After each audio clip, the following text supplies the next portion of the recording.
AITA for leaving my boyfriend after he lied about talking to the woman he cheated with? I never thought I would find myself in this position. The one where you're staring down at your phone, unable to breathe, your stomach churning as if it's been twisted into knots too tight to untangle.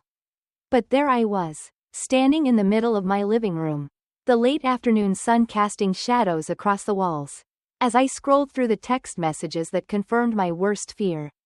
My boyfriend had cheated on me. It was a work trip, one of those long, exhausting ones that he had every few months. I had never worried about it before. After all, we had been together for years. And I trusted him, or at least, I thought I did. I had never been the type to go through his phone or second-guess his words. But something about this trip had felt different. Maybe it was the way he was distant leading up to it. The brief responses to my texts. The hurried phone calls where he barely seemed to be listening. Something inside me had shifted. A gnawing feeling that something was off, though I couldn't put my finger on exactly what. And then, I found the proof. It was a photo I wasn't supposed to see. A message thread that should have never been left open. It was clear and undeniable. He had cheated on me with a woman he met during the trip. A woman he worked with. I could barely bring myself to read the entire thread. But what I saw was enough to break me. The flirtatious banter, the inside jokes, and then the night they spent together. It all unraveled in front of my eyes. The life we had built together cracking like thin ice beneath my feet. I confronted him immediately, my voice shaking as I threw the evidence at him, demanding to know why. Why her? Why now? Why, after everything we had been through? I wasn't prepared for the wave of excuses and apologies that followed. He admitted everything. He didn't try to lie or deflect. He simply crumbled under the weight of his own guilt. Promising that it had been a mistake, a lapse in judgment, and that it would never happen again. But by that point, his words didn't mean anything to me. They were empty, hollow, floating in the air without any real substance.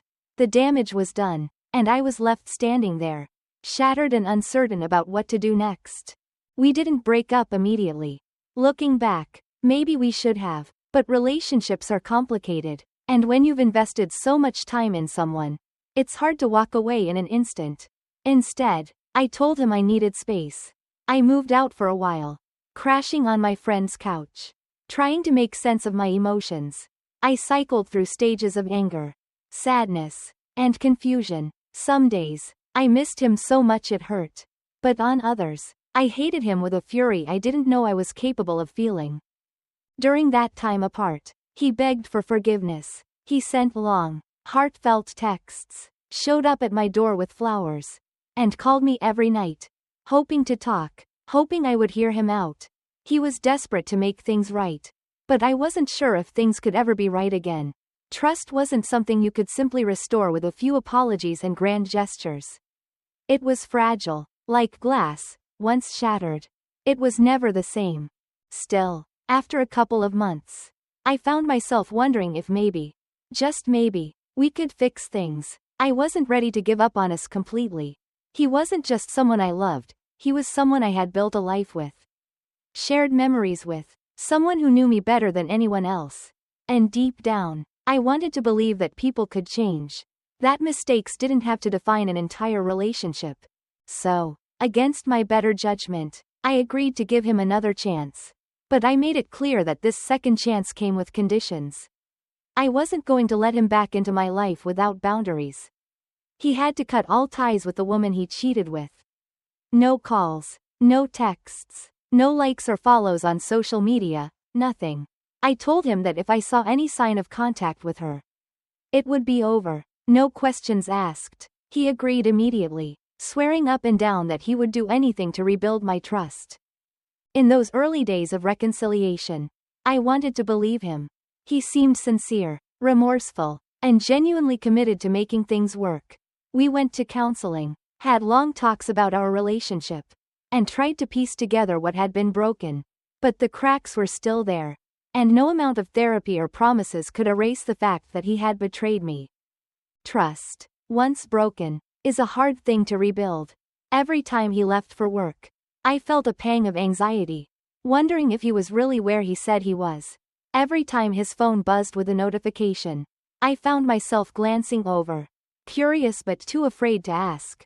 I hated feeling like this. Constantly on edge. Constantly questioning. This wasn't who I used to be. Before, I had trusted him completely. Now, that trust had been replaced by a constant, gnawing doubt that never seemed to go away.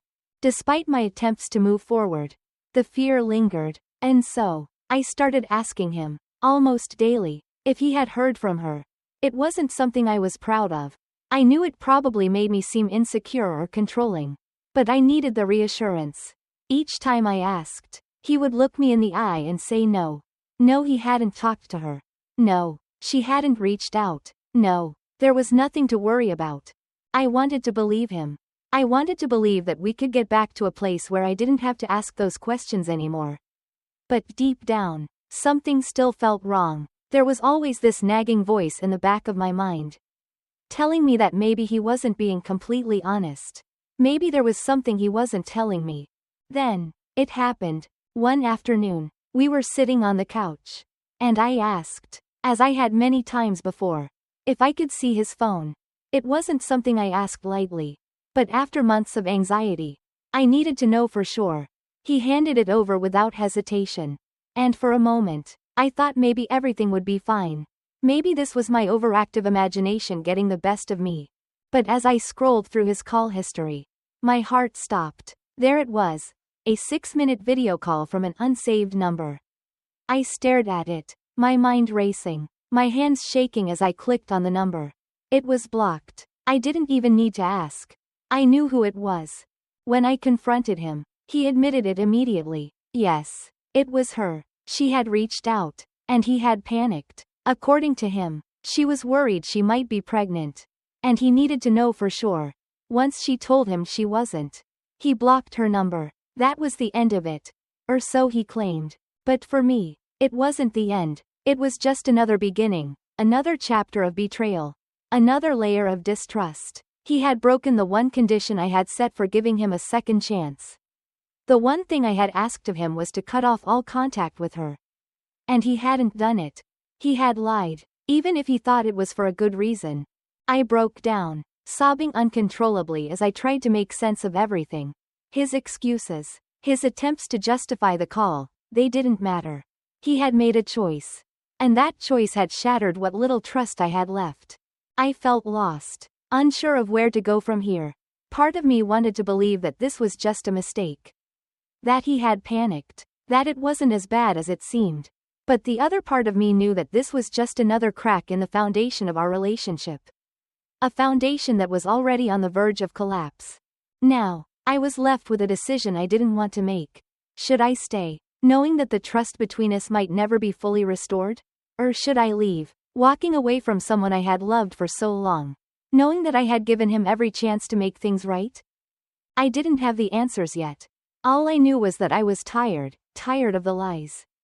The doubt, the constant anxiety that came with loving someone who had betrayed me. And I didn't know if I had the strength to keep going.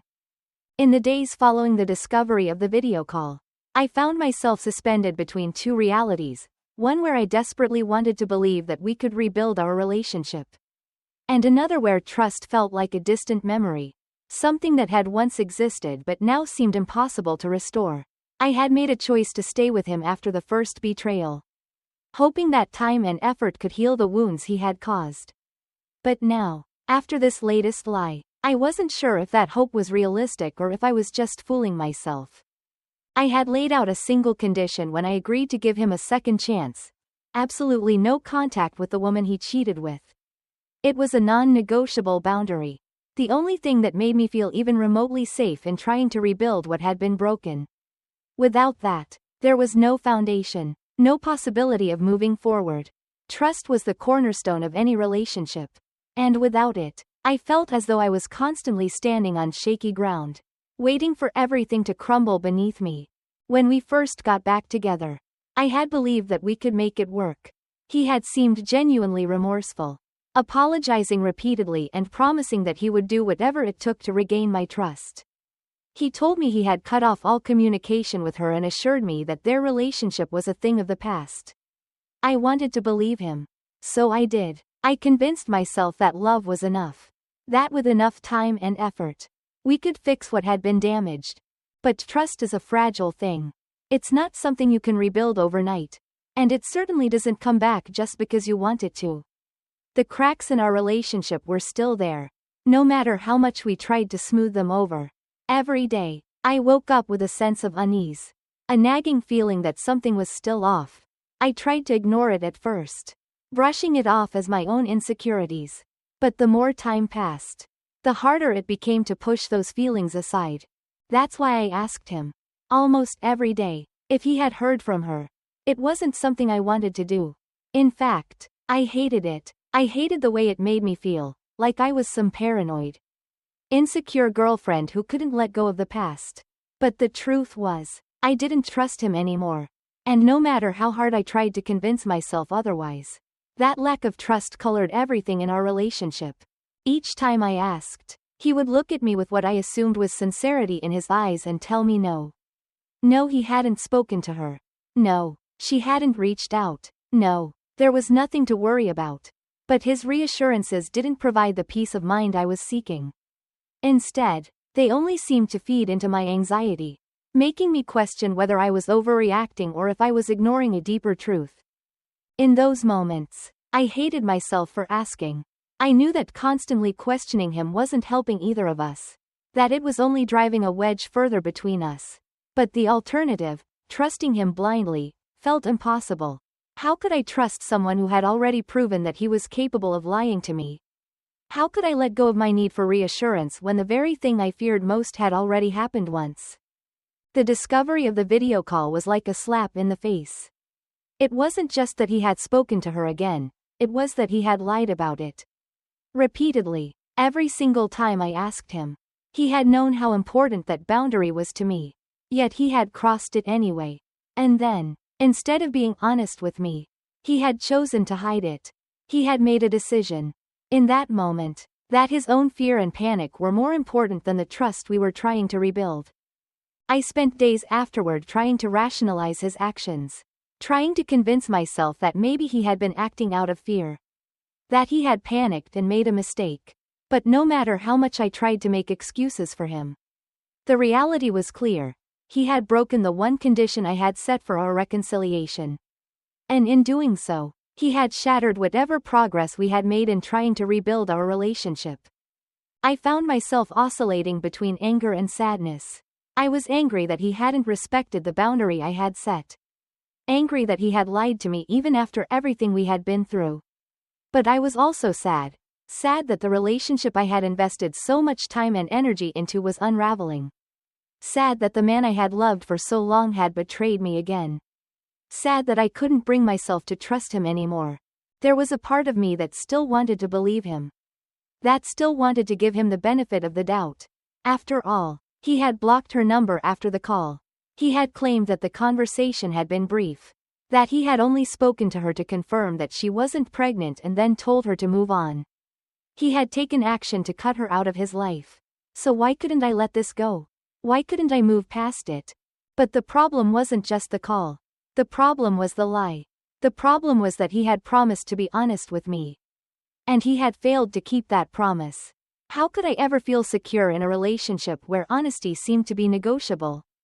How could I move forward when I knew, deep down, that he had been willing to hide the truth from me for weeks? I tried talking to my mom about it, hoping that maybe she could offer some clarity or perspective. She had been supportive throughout the entire ordeal, offering advice and listening whenever I needed to vent. But this time, her response surprised me. Maybe you should let it go, she said. He blocked her. He told you the truth eventually. Do you really want to throw away your entire relationship over this? Her words stung. Even though I knew she meant well, part of me wondered if she was right. Was I making too big of a deal out of this? Was I overreacting to something that didn't matter in the grand scheme of things? After all, he had cut off contact with her. He had done what I asked, eventually. Maybe this was just a bump in the road, something we could get past with time.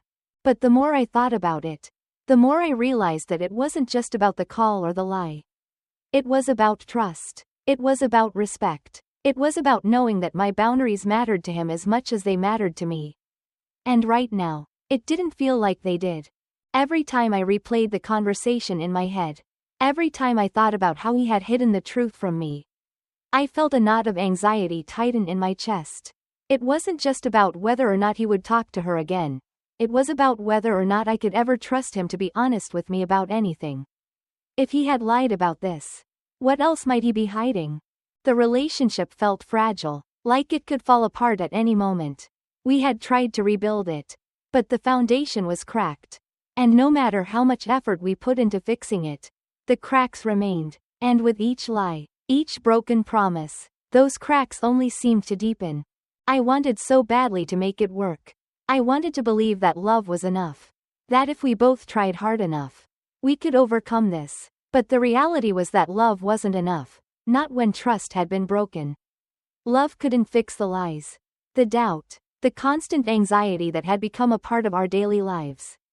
I spent weeks grappling with these thoughts, trying to make sense of my emotions, trying to figure out if there was a way forward.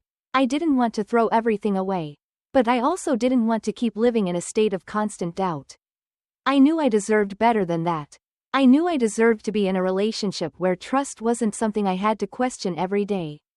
But even with that knowledge, the decision wasn't easy. I had invested so much in this relationship, in this person. Walking away felt like giving up, like admitting defeat. It felt like letting go of the future I had envisioned for us, the life we had planned together. Still, something inside me was shifting. Slowly, I was starting to realize that staying in this relationship wasn't just about forgiving him. It was about forgiving myself. Forgiving myself for trusting him, for believing that things could change, for wanting to make it work even when every part of me knew that it wasn't healthy anymore.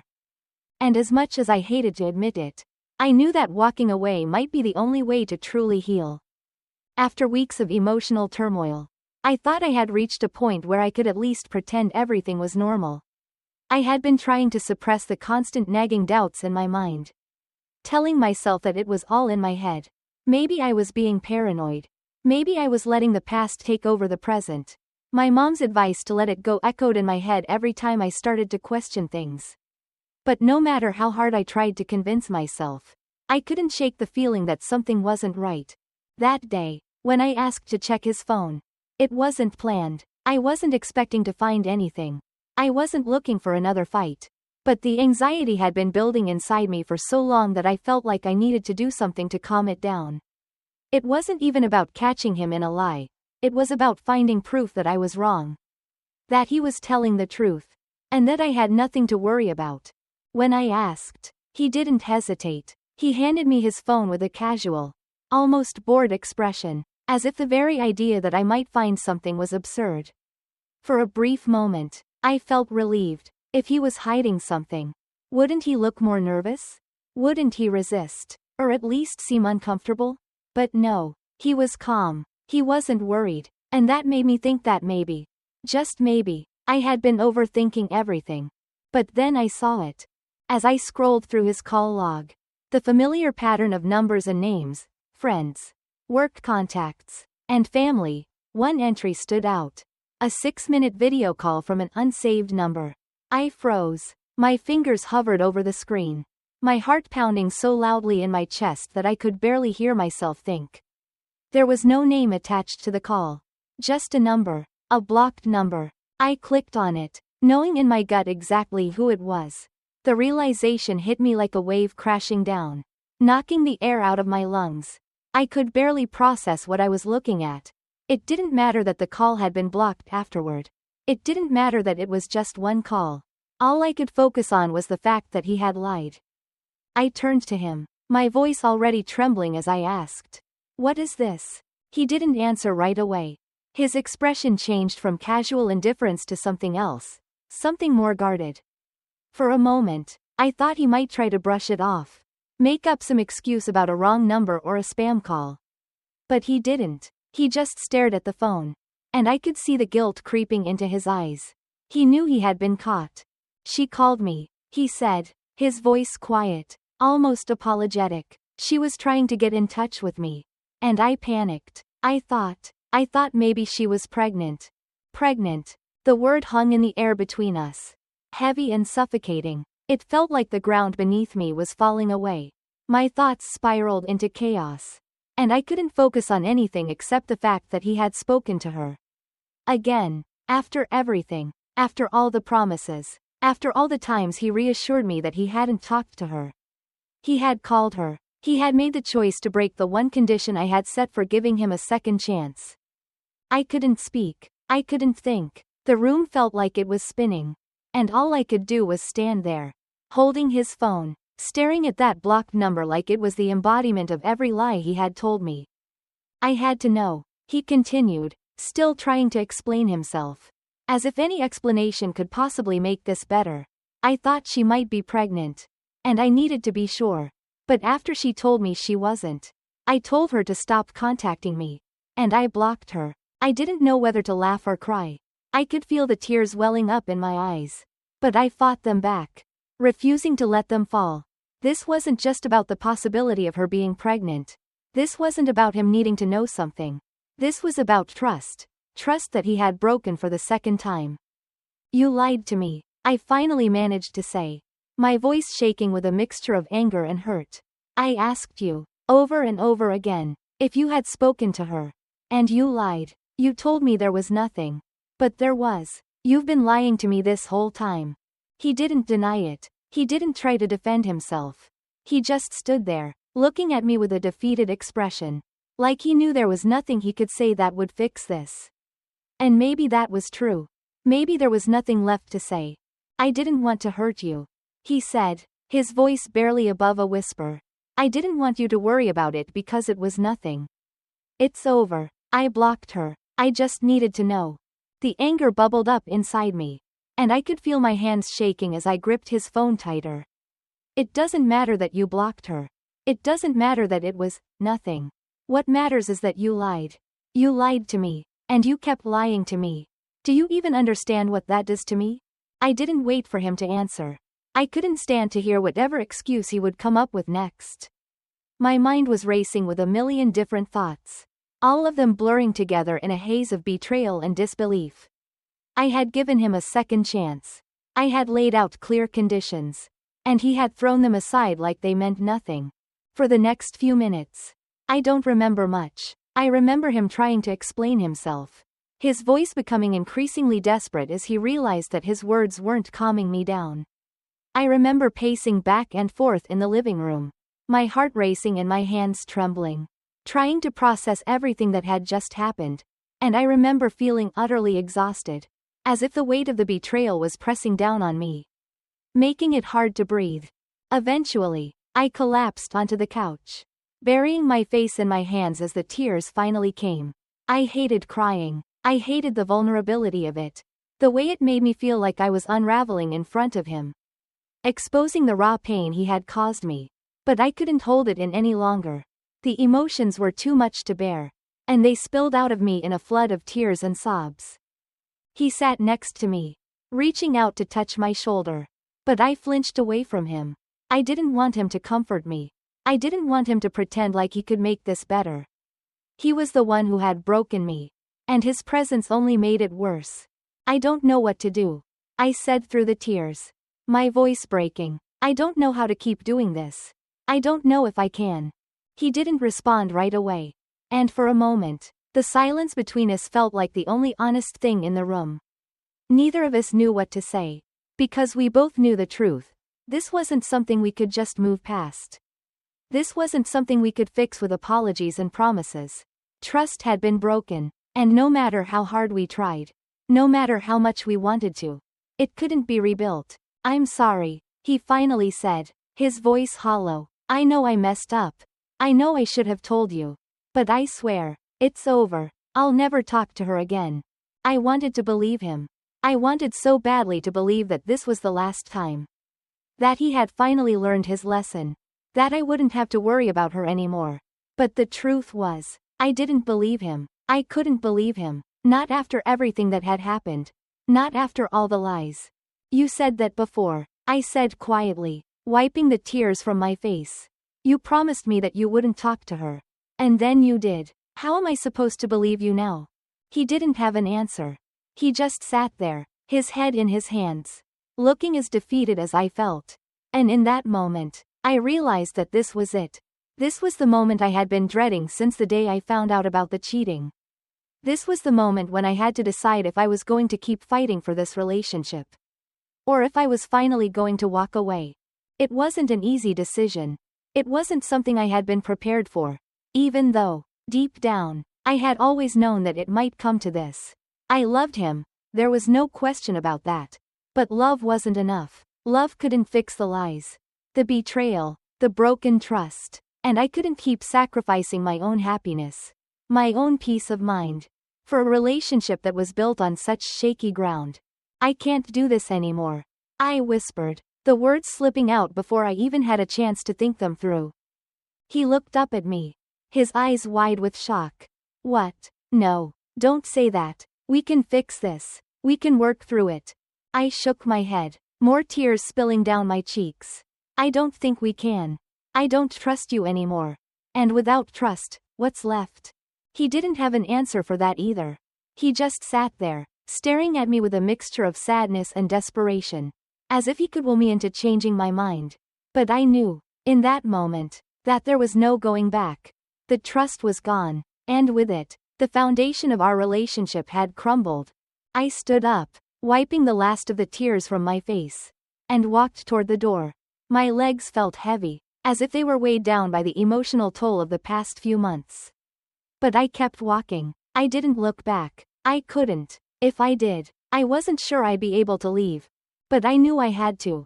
For my own sake, for my own sanity. And as I walked out the door, leaving behind the man I had once thought I would spend the rest of my life with, I felt a strange sense of relief. It wasn't the kind of relief that comes with closure, it was too raw. Too painful for that, but it was the relief of knowing that I had made a decision. That I had chosen myself for once. And that maybe, just maybe, I could start to heal. But I also knew that the healing wouldn't come quickly. The wounds were deep, and the scars would take time to form. But at least now, I was on my own path. No longer tethered to the lies and betrayal that had defined our relationship for far too long. And in that, there was a glimmer of hope. Leaving that day felt like stepping into a void, an empty space where all the emotions I had been trying to manage crashed down on me at once. I hadn't prepared for the overwhelming flood of doubt, regret, and second-guessing that followed. As much as I had wanted to make a clean break, walking out that door didn't magically erase the feelings I still had for him or the life we had shared. It wasn't a decision that instantly brought relief or clarity. In fact, it felt more like a beginning than an end, the start of a long, painful process of sorting through the mess of our relationship and my own feelings. For days after, I couldn't stop thinking about that call, the 6-minute video call that had shattered what little trust we were trying to rebuild. It played over and over in my mind. Not just the discovery of it but everything that followed. His explanation, his apology, his insistence that it was just a mistake. But no matter how much I turned it over in my head, no matter how many different angles I looked at it from, I couldn't shake the feeling that he had betrayed me all over again. It wasn't just the call itself that hurt, it was what it represented. It was proof that, even after all the promises, all the efforts to patch things up, he still couldn't be honest with me. He had lied, and that lie cut deeper than the infidelity itself. The cheating had been devastating. Yes, but the real damage had come afterward. When I had given him a second chance and he had thrown it away by keeping things from me. By lying. Again. I spent countless nights lying awake, staring at the ceiling, trying to make sense of it all. I wanted to understand why he had done it. Why had he felt the need to call her? Why couldn't he have just told me the truth? He said it was panic. That he was worried she might be pregnant. But even then, why hadn't he told me? Why had he kept it a secret? Blocked her number, and pretended like nothing had happened? Every time I asked myself those questions, I spiraled deeper into confusion. It wasn't just about the call anymore. It was about trust. It was about whether or not I could ever feel secure in a relationship with someone who had already shown me that he was willing to lie to protect himself. Even if it meant hurting me in the process. The worst part was that, as angry and hurt as I was, there was still a part of me that wanted to believe him. A part of me that wanted to give him the benefit of the doubt. To convince myself that maybe he hadn't meant to hurt me. Maybe he really had panicked. Maybe he had made a mistake. But that didn't mean he didn't care about me. Maybe he deserved yet another chance. But then the other part of me, the part that had been bruised and battered by his lies, would rise up and remind me that I had given him chances before. I had given him the benefit of the doubt before. I had let him back into my life after he had betrayed me. And he had broken that trust again. How many more times was I willing to let him do this to me? How many more times was I going to put myself in a position where I was constantly questioning his every word, every action? I knew the answers to those questions. But that didn't make it any easier to accept. Walking away from him meant walking away from the future I had envisioned for us. It meant letting go of the hope that we could fix what had been broken. It meant acknowledging that our relationship was built on a foundation that could no longer support us. Still, I couldn't stop second-guessing myself. What if I was overreacting? What if this was just a bump in the road? A mistake that we could work through? After all, he had blocked her. He had told me about the call eventually. Even if it was only after I found out. Was I being too hard on him? Was I letting my hurt and anger cloud my judgment? These questions plagued me day and night, making it impossible to find any real sense of peace. I replayed every conversation we'd had in the weeks following the cheating. Every promise he had made. Every time he had reassured me that he was committed to fixing things. I had wanted so badly to believe him then. And a part of me still wanted to believe him now. But how could I trust someone who had shown me, time and time again, that honesty wasn't a priority for him? I spoke to my mom again, hoping that maybe she could offer some new perspective, some words of wisdom that would help me see things more clearly. But her advice was the same as before. You've been through a lot. Maybe he's just scared too. If he blocked her, that means he's done with it, right? Give it time. Maybe this isn't the end. Her words, meant to comfort, only made me feel more conflicted. On one hand, she was right, he had blocked her. He had ended the communication. And that should have been a sign that he was serious about cutting her out of his life. But on the other hand, it wasn't just about whether or not he had blocked her. It was about the fact that he had lied about it. That he had kept it from me, knowing full well that it would destroy whatever trust we were trying to rebuild. The more I thought about it, the more I realized that this wasn't just about him talking to her. It was about how his actions made me feel, how they chipped away at my sense of security, my ability to trust, my belief in myself. I was constantly questioning everything, not just him but myself as well. Was I being unreasonable? Was I too sensitive? Was I expecting too much?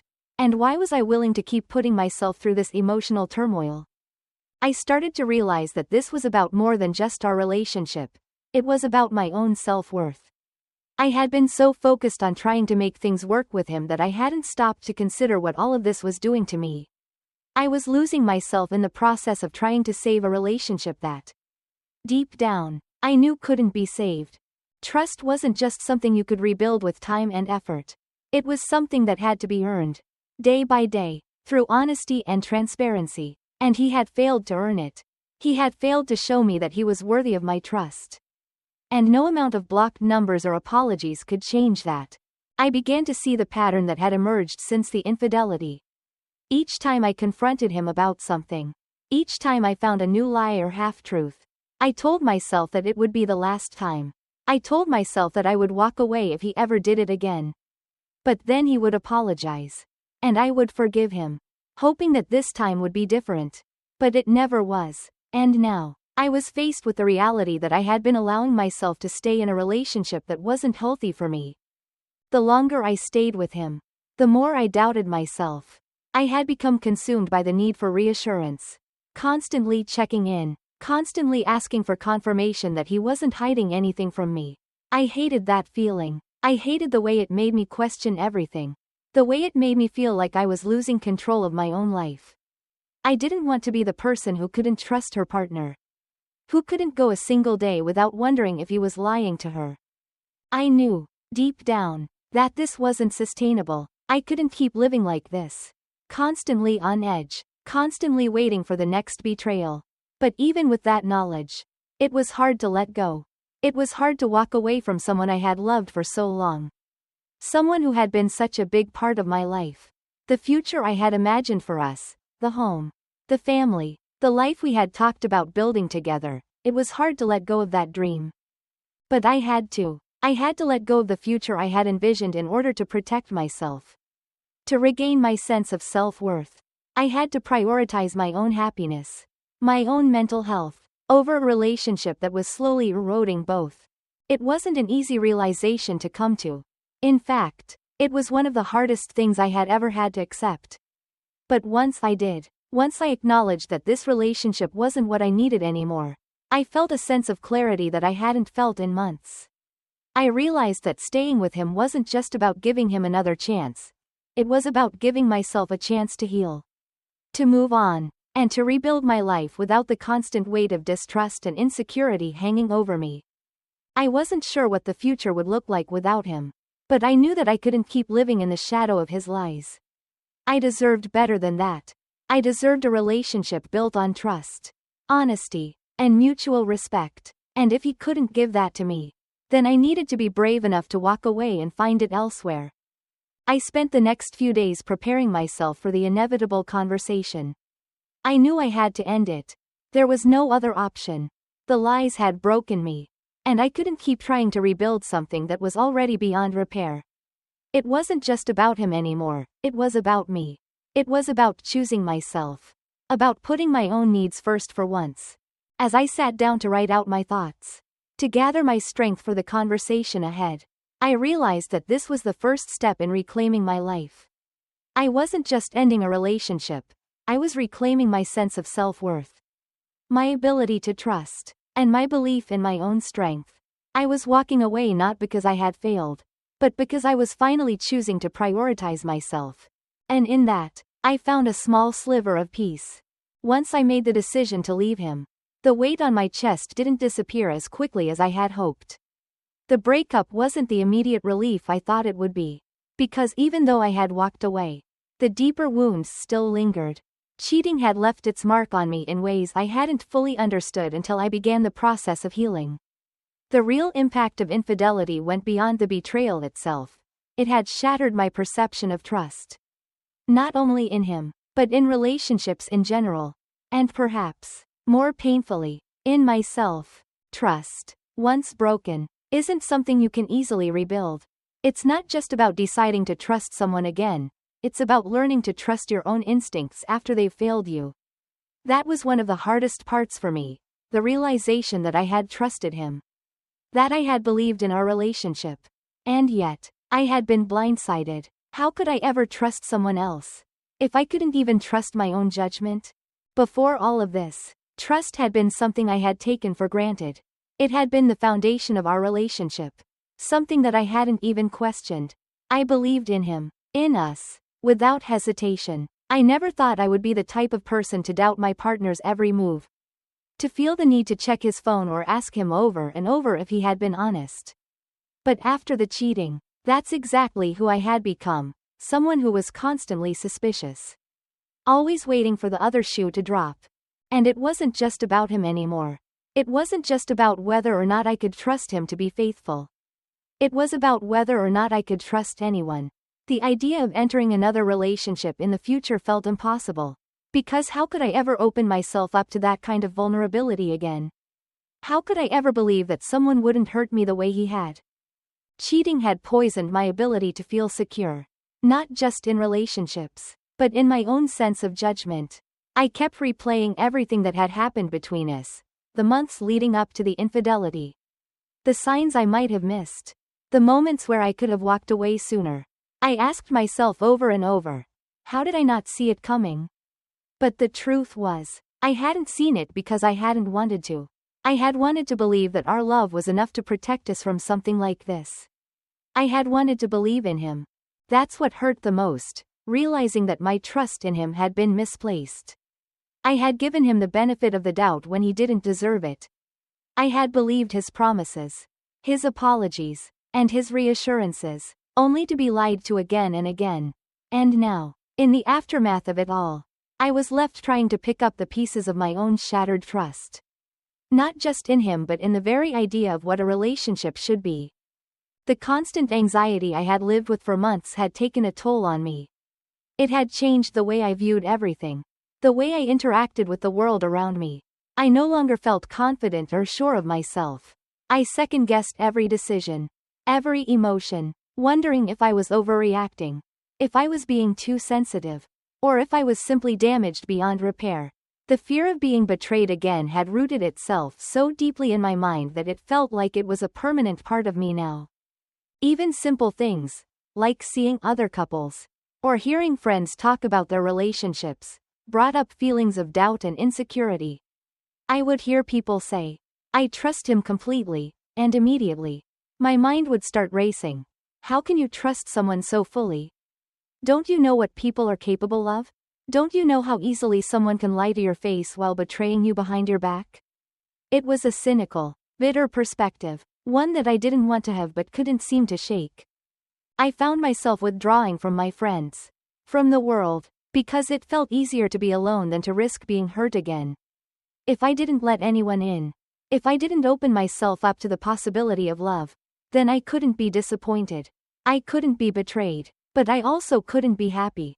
And deep down, I knew that isolating myself wasn't the answer.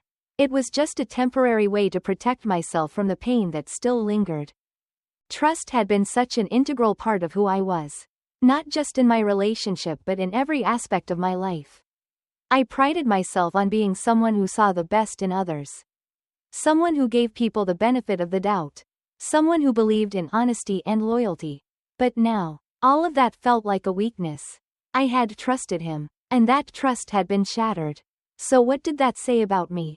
Did it mean that I was naive? That I had been blind to the truth?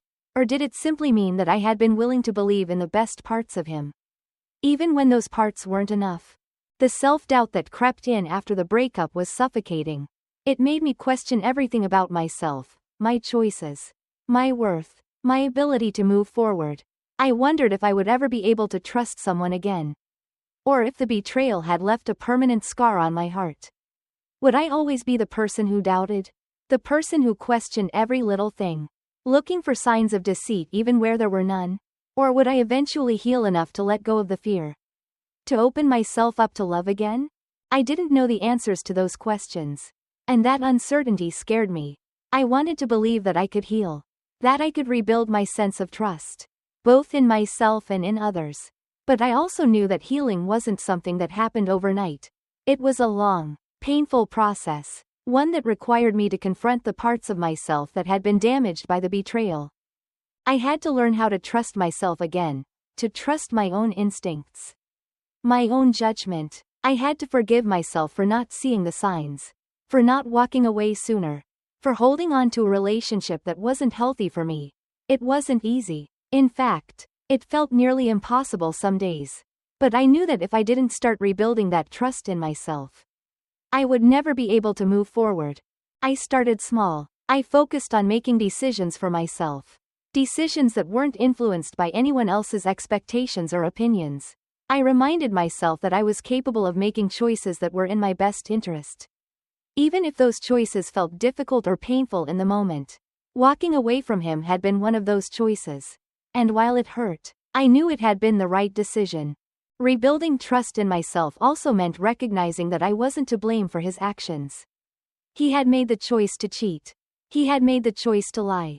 Those were his decisions, not mine. I couldn't carry the weight of his betrayal as if it were my fault. Because it wasn't. That was a hard truth to accept. But it was a necessary one. As I began to focus on trusting myself again, I realized that trust wasn't just about not being hurt. It was about having faith in my own resilience. I had been through something painful, something that had shaken me to my core. But I was still standing. I was still here. And that meant I was stronger than I gave myself credit for. It meant that I could survive, even if the trust I once had in someone else had been broken. I knew that rebuilding trust in relationships would take time. I wasn't ready to date again. And I wasn't sure when I would be. But I also knew that healing wasn't about rushing back into another relationship. It was about learning to be okay on my own. It was about finding a sense of peace and stability within myself, so that when the time came to let someone in again, I could do so without fear overshadowing everything. Trust is a fragile thing. It takes years to build and moments to break. But I was learning that trust didn't have to be all or nothing. It could be rebuilt, piece by piece, over time, and while it might never be as effortless or unquestioning as it once was, that didn't mean it couldn't be strong. As I continued to heal, I realized that trusting someone else wasn't just about believing they wouldn't hurt me, it was about trusting that, even if they did, I would be okay, I would survive, I would heal, and I would learn to trust again. In my own time, on my own terms. Cheating had shaken me to my core, but it hadn't destroyed me. I was still here, still standing, still capable of love and trust and hope. And in that realization, I found the strength to keep moving forward, one step at a time. Trust, I knew, would come back slowly, but it would come back. And so would I. In the weeks following my decision to leave him, the emotional turmoil didn't subside as quickly as I had hoped. Each day was a roller coaster of emotions, anger, sadness, confusion, and then back to doubt. The thought of leaving him for good gnawed at me. Even though I knew, deep down, it was the right thing to do. My heart and mind were at odds, constantly battling over whether to stay and give it one more chance or to walk away and finally reclaim some sense of peace. I had walked out the door that day, thinking I was making a clean break. But it didn't feel clean. It felt messy, unfinished, like an open wound that hadn't healed properly. The distance between us didn't erase the years we had spent together. Nor did it silence the memories that still lingered in my mind. Every little thing reminded me of him, our favorite songs, the places we used to go, the inside jokes we shared. It was impossible to escape the past. I found myself constantly going back and forth, wondering if I had made the right decision. Part of me still loved him, still remembered the good times. The laughter, the comfort of being in his arms. There were moments when I wanted to pick up the phone, to hear his voice, to tell him that maybe we could try again. Maybe this time would be different. Maybe we could work through it. But then reality would set in.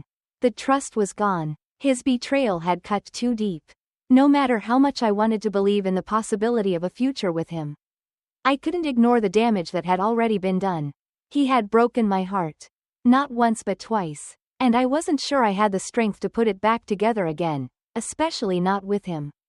Trust is the foundation of any relationship.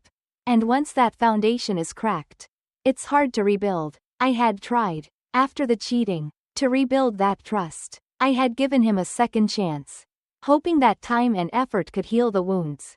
But now, after the discovery of the video call and the lies that followed, I knew that trust couldn't simply be restored with apologies and promises. It was broken, perhaps irreparably, and I had to ask myself, was I willing to keep fighting for something that might never be whole again?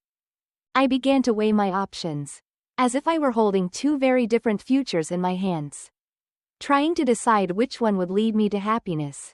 On one hand, staying with him meant clinging to the past, to the love we had once shared, to the possibility that we could fix things. It meant giving him another chance, another opportunity to prove that he could change, that he could be the man I needed him to be. But staying also meant living in constant doubt. It meant waking up every morning wondering if today would be the day he lied to me again. It meant feeling that knot of anxiety in my chest every time his phone buzzed. Every time he was late coming home from work. Every time I couldn't reach him for a few hours. Staying meant living in a state of perpetual unease. Always questioning. Always doubting. On the other hand, leaving him for good meant walking away from the love we had shared, from the future we had once imagined together. It meant letting go of the idea that he could change, that he could be the person I had hoped he would be. It meant accepting that some things couldn't be fixed, no matter how much I wanted them to be. But leaving also meant freedom. It meant reclaiming my sense of self, my peace of mind, my ability to trust again, if not in him, then in myself. It meant no longer living with the constant fear of betrayal, no longer sacrificing my own happiness for the sake of a relationship that was slowly eroding my sense of worth. The more I thought about it, the more I realized that staying wasn't just about giving him another chance. It was about choosing to stay in a situation that wasn't healthy for me. And as much as I loved him, as much as I wanted to believe that we could work through this, I couldn't ignore the toll it had taken on me. I had spent months living in a state of anxiety and doubt. Questioning everything. Feeling like I was losing myself in the process. I couldn't keep living like that. I couldn't keep sacrificing my own well-being for the sake of holding onto something that was broken. The realization hit me like a wave. Staying meant continuing to live in a cycle of mistrust, hurt, and insecurity. It meant accepting that this was my reality now. A relationship where trust was shattered and lies lingered in the background. And as much as I wanted to fight for us, I couldn't keep fighting for a relationship that was destroying me. I began to understand that walking away wasn't just about ending a relationship, it was about choosing myself. It was about realizing that I deserved better than the constant pain. The lies, the broken promises. I deserved to be with someone who valued my trust, who respected my boundaries, and who was honest with me, even when it was difficult. And if that person wasn't him, then I needed to be brave enough to walk away and find it elsewhere. But even with that clarity, the decision wasn't easy. I loved him, there was no denying that. Love doesn't just disappear, even when trust does. I had spent years building a life with him, sharing memories, dreams, and hopes for the future. Walking away felt like losing a part of myself, like letting go of something that had been such a big part of my life for so long. It felt like failure, but I had to remind myself that leaving didn't mean I had failed. It didn't mean that I hadn't tried. It didn't mean that I wasn't strong enough to make it work. It meant that I was strong enough to know when to let go. When to walk away from something that was no longer serving me. One night, as I lay awake in bed, staring at the ceiling, I thought about the future. Not the future we had once imagined together, but the future I wanted for myself. I thought about what it would be like to wake up in the morning without that constant knot of anxiety in my chest. I thought about what it would feel like to trust again, not just someone else, but myself. To trust my own instincts, my own decisions, my own worth. I realized that I didn't want to spend the rest of my life questioning everything. I didn't want to live in a relationship where trust was something I had to constantly fight for. I wanted peace. I wanted stability. I wanted to feel secure in my own life, in my own choices, and I knew that staying with him wouldn't give me that. It wasn't an easy realization. It came with a lot of pain, a lot of tears, and a lot of heartache. But it was the truth. And sometimes, the truth is the hardest thing to accept. I made the decision that night.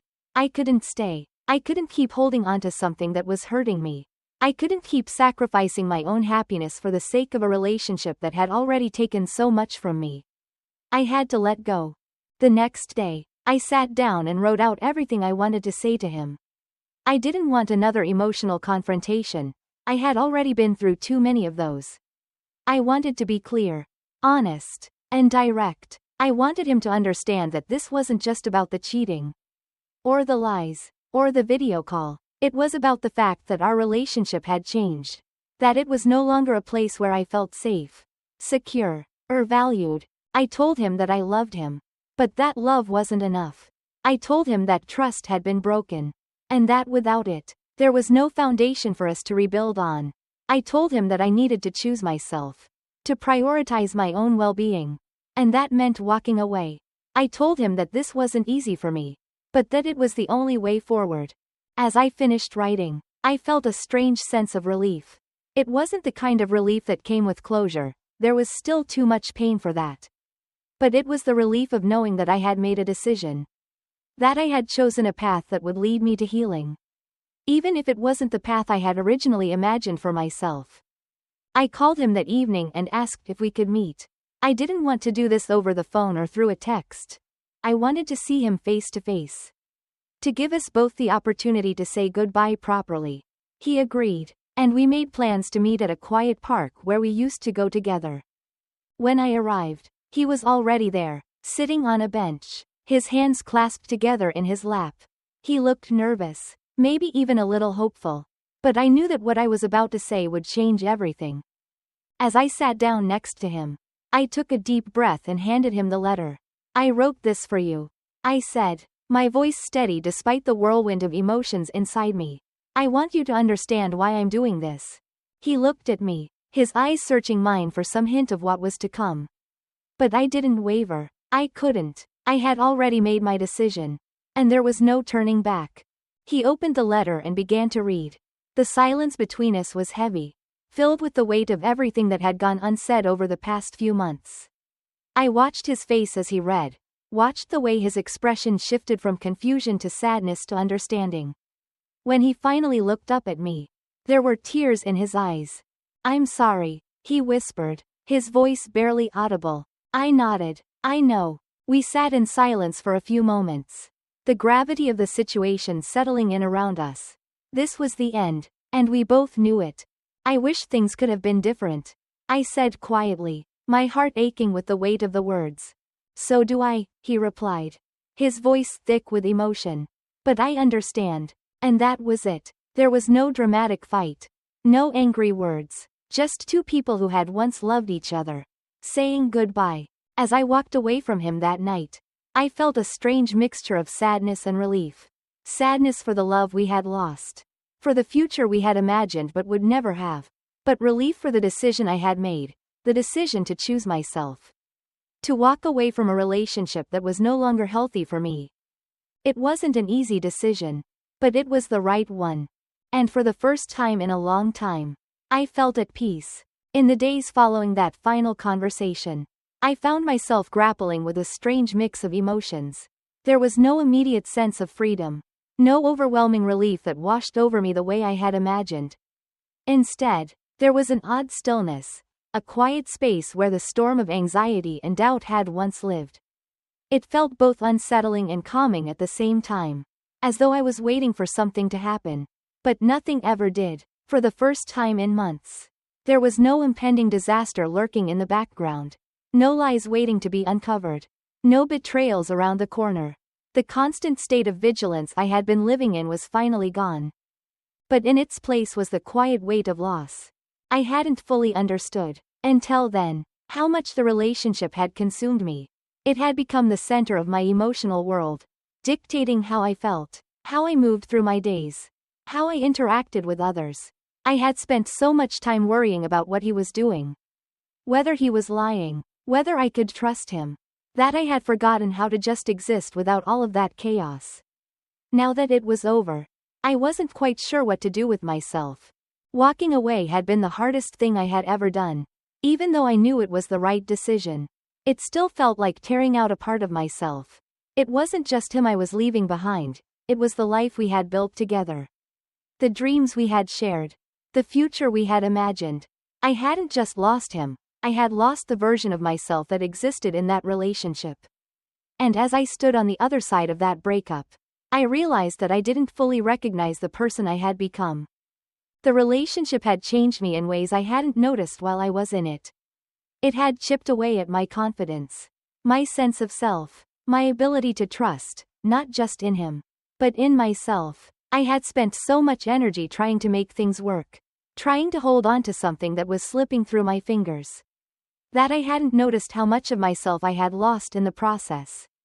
I had been holding on to the idea of who we used to be, of who I thought he could be. And in doing so, I had lost sight of who I was. The constant questioning, the second guessing, the need for reassurance, it had all taken a toll on me.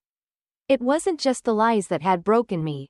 It was the way I had been forced to exist in that relationship. Always on edge, always wondering if I was enough or if he was being honest. Now, with the relationship behind me, I had to confront the truth. I had changed. And not for the better. That realization wasn't easy to accept. It was painful to look in the mirror and see someone who was more cynical, more guarded, more afraid. The person I had once been, optimistic, trusting, open, felt like a distant memory. I didn't know how to get back to her, or if I even could. But I also knew that this was an opportunity to rebuild. I had walked away from a relationship that wasn't serving me, and that, in itself, was a victory. I had chosen myself, even when it was hard, even when it meant letting go of someone I loved. And that choice, as painful as it was, gave me hope that I could find my way back to the person I wanted to be. In the weeks that followed, I focused on that idea of rebuilding. I began to reclaim the parts of myself that I had lost in the relationship, the parts of me that were buried under the weight of mistrust and insecurity. It wasn't an overnight transformation, but rather a slow, deliberate process of rediscovering who I was outside of the relationship. One of the first things I did was take a break from social media. I had spent too much time scrolling through my phone, looking at other people's lives, comparing myself to their seemingly perfect relationships, wondering why mine had fallen apart. It was toxic, and I needed to step away from that constant comparison. Instead, I spent more time outside, going for long walks, reconnecting with nature, and allowing myself a space to think and breathe without distractions. I also started journaling again, something I hadn't done in years. Writing had always been a way for me to process my thoughts and emotions. But somewhere along the way, I had stopped doing it. Now, in the aftermath of the breakup, I found solace in putting my feelings on paper. It helped me untangle the complicated emotions I was experiencing: grief, anger, relief, sadness, and made sense of the conflicting thoughts that often swirled in my mind. One of the hardest parts of the healing process was accepting that I had made mistakes too. While the cheating and lying were his choices, I had stayed in the relationship long after I should have walked away. I had ignored the red flags, made excuses, and held on to the hope that things would change.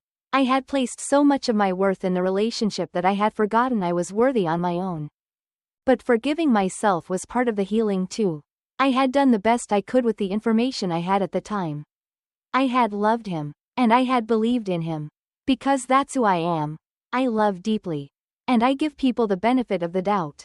That wasn't something to be ashamed of.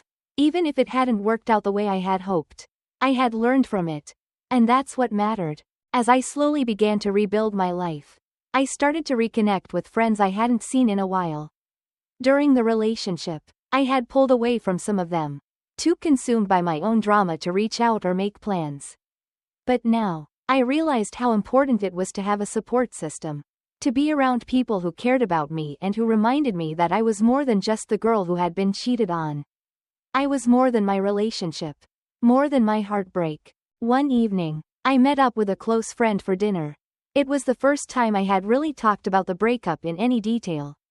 And as I shared the story of what had happened, I felt a weight lifting off my shoulders.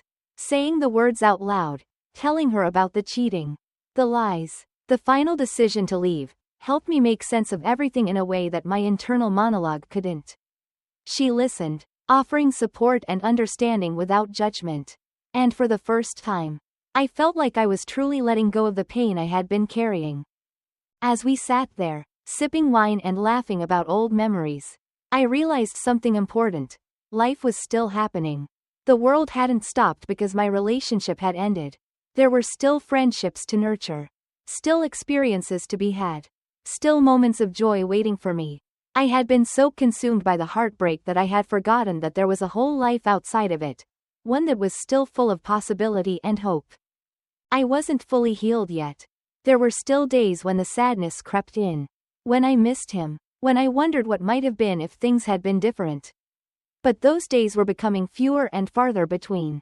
And when they did come, I reminded myself that healing wasn't a linear process.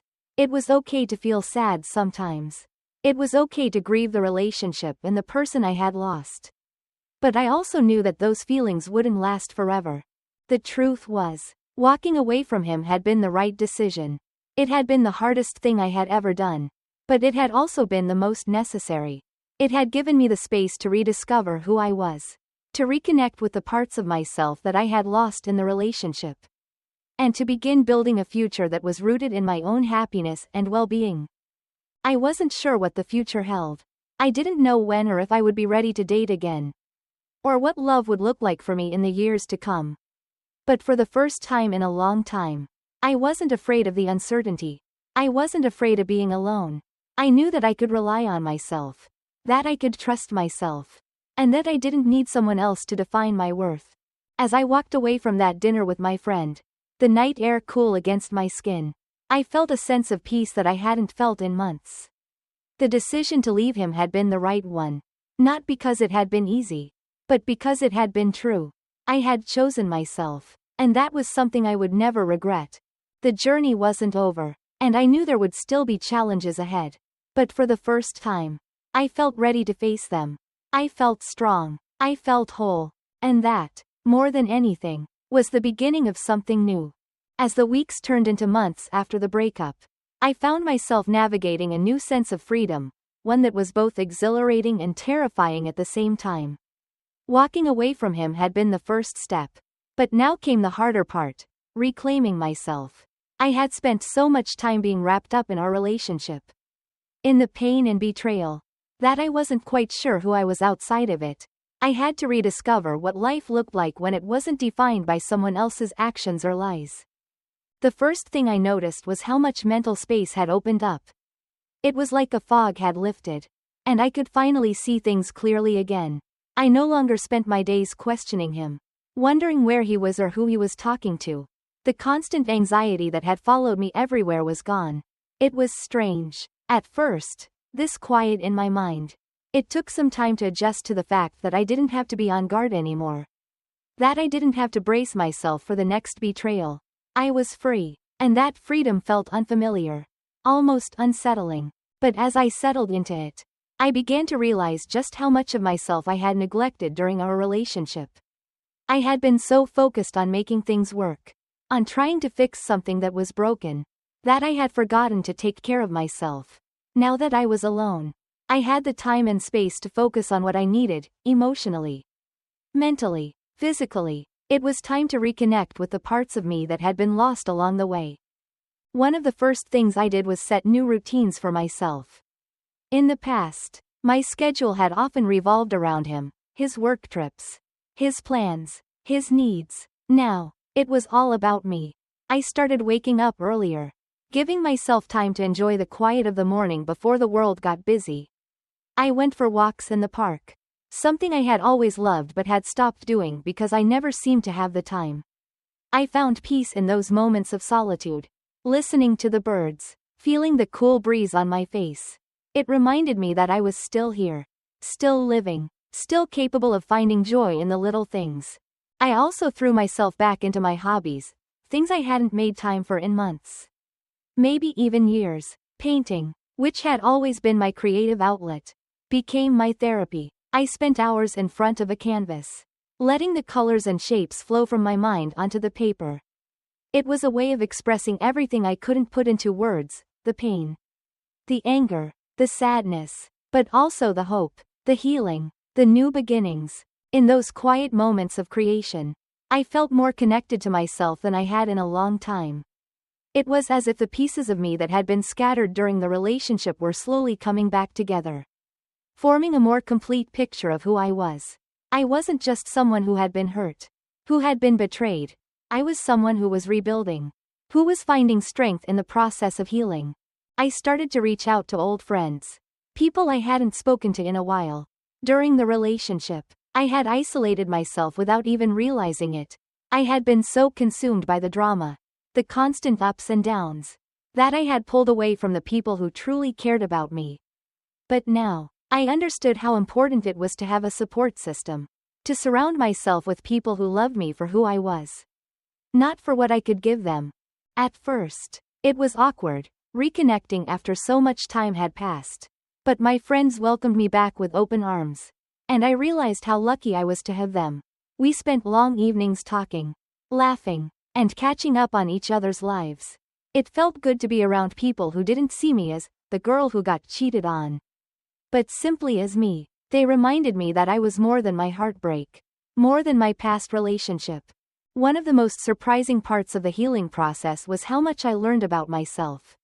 I had always thought I knew who I was, strong, independent, resilient, but the breakup had shaken that foundation. It had made me question everything, including my own strength. But as I moved through the months after the breakup, I started to see that I was even stronger than I had realized. I had walked away from a relationship that wasn't serving me, and I had done so with grace and dignity. That was something to be proud of. I learned to trust myself again, little by little. It wasn't easy. There were still moments of doubt, moments when I questioned whether I had made the right choice. But each time those doubts crept in, I reminded myself of why I had left in the first place. I reminded myself of the lies, the betrayal, the constant anxiety, and I reminded myself that I deserved better than that. Slowly, I started to believe it. There were days, of course, when the sadness returned. Healing isn't a straight path. And there were still times when I missed him, when I missed the idea of what we could have been. But I was learning to let go of those feelings, to accept them without letting them consume me. It was okay to feel sad sometimes. It didn't mean I had made the wrong decision. It just meant I was human. And I was healing. I also started to let go of the anger. In the beginning, I had been so angry with him, with the way he had lied, the way he had betrayed me. But over time, that anger began to fade. It wasn't that I forgave him for what he had done. Some things are unforgivable, but I didn't want to carry that anger with me anymore. It was too heavy, too exhausting. Letting go of it didn't mean I was okay with what had happened. It just meant I was choosing to focus on my own healing instead of holding on to the hurt. As I moved further into my new life, I found myself thinking less and less about him. The memories that had once haunted me began to lose their power. I stopped replaying old conversations in my head, stopped wondering what I could have done differently. I started focusing on the present, on the life I was building for myself, on the person I was becoming. And in that process, I began to feel something I hadn't felt in a long time: hope. Hope that I could move forward. Hope that I could find love again. Not just in a romantic sense, but love for myself, for my life, for the people around me. Hope that the future wasn't something to be feared, but something to look forward to. I wasn't sure when I would be ready to date again, and that was okay. For the first time in a long time, I wasn't in a rush to find someone new. I wasn't looking to fill the space he had left behind. I was learning to be comfortable on my own, to enjoy my own company, to build a life that was fulfilling and joyful without needing someone else to complete it. I started setting goals for myself, things I wanted to achieve. Not for anyone else, but for me. I signed up for an art class one had been meaning to take for years. I started running again, feeling the strength return to my body with every mile. I planned a solo trip to a city I had always wanted to visit. Excited for the adventure and the chance to explore the world on my own terms. These were small steps, but each one felt like a victory. Each one was a reminder that I was capable of moving forward, of creating a life that was full and meaningful. I didn't need a relationship to define me. I didn't need someone else to make me feel worthy. I was enough, just as I was. As I continued to rebuild, I found myself growing into a new version of myself, one that was stronger, more self-assured, more at peace. The pain of the breakup was still there, but it no longer controlled me. It was a part of my story. Yes, but it wasn't the whole story. There was so much more to me than that. So much more to my life than the heartbreak I had endured. I was reclaiming myself, piece by piece, day by day, and in doing so, I was discovering that I was capable of more than I had ever imagined. I was capable of healing. I was capable of growth. I was capable of creating a life that was rich, fulfilling, and full of love. Love for myself. Love for the people who mattered. Love for the future that was waiting for me. And as I stood on the edge of that future, I felt ready. Ready to embrace whatever came next. Ready to continue the journey I had started. Ready to live a life that was truly my own. Because, in the end, that's what this whole experience had taught me. That I was enough. Just as I was. And that I didn't need anyone else to prove it to me. Months had passed since the breakup. And I found myself standing at a place I never thought I'd reach. A place of peace.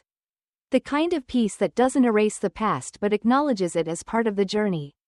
It was strange, looking back at the version of me who had been so consumed by heartbreak. So caught up in the web of lies and betrayal. That person felt distant now. Not because I had forgotten what I went through, but because I had grown so much since then. I had changed in ways I couldn't have imagined. The breakup, which once felt like the end of my world, had turned out to be the beginning of something far more important. The beginning of truly knowing myself. Of valuing myself in ways that had nothing to do with someone else's validation. It was a slow process. But with each passing day, I had reclaimed more and more of who I was: strength, independence, confidence, All things I hadn't realized I had lost. Looking back on the relationship, I no longer felt anger or regret. Instead, I felt a deep sense of understanding, both of him and of myself. I had spent so long trying to figure out why he had cheated. Why he had lied. Why he had failed to honor the trust we had built. But the more I reflected, the more I realized that his actions had nothing to do with me and everything to do with his own issues. His betrayal wasn't a reflection of my worth, it was a reflection of his own insecurities. His own inability to face his flaws and be honest with himself. Let alone me. I had been holding on to the belief that if I had done something differently, if I had been more or less of something, more understanding, less demanding, maybe things wouldn't have fallen apart. But the truth was, I had done everything I could. I had loved him fully. With all my heart. I had given him a second chance. Trusted him when it was hard. And worked tirelessly to rebuild what had been broken. That effort, that capacity for love and forgiveness, was something to be proud of. It wasn't a failure. Sometimes relationships don't work out. Not because of a lack of effort or love, but because they simply aren't meant to. And that was something I had finally come to accept. I had loved him, and I had fought for our relationship. But in the end, it wasn't enough. Not because I wasn't enough, but because we weren't right for each other. We had outgrown the relationship. Or maybe it had outgrown us. Either way, I had come to terms with it. The breakup had forced me to look inward, to confront the parts of myself that I had neglected in my pursuit of keeping us together. I had spent so much time focusing on fixing the relationship that I had forgotten to take care of myself. I had lost sight of my own needs, my own dreams, my own sense of self-worth. But now, in the wake of it all, I had rediscovered those parts of myself. And I was stronger for it. It was funny, in a way, how the very thing I had feared the most, losing him, had turned out to be the best thing that could have happened to me. It had given me the space to grow, to heal, to become the person I was always meant to be. And it had taught me one of the most valuable lessons of all, that my worth wasn't tied to anyone else's approval or love. My worth came from within, from the way I treated myself, the way I lived my life, and the way I chose to move forward. For so long, I had let the relationship define me. I had let his actions dictate how I saw myself. But not anymore. I had learned to trust myself again. To believe in my own strength and resilience. I had learned that I could walk away from something that wasn't right for me, even when it hurt, and that I would be okay. More than okay. In fact, I would thrive. As I stood on the other side of the heartbreak, I realized that I was no longer the same person who had entered that relationship. I was wiser, more self-aware, more compassionate toward myself. I no longer felt the need to prove myself to anyone. No longer felt the pressure to be perfect in order to be loved.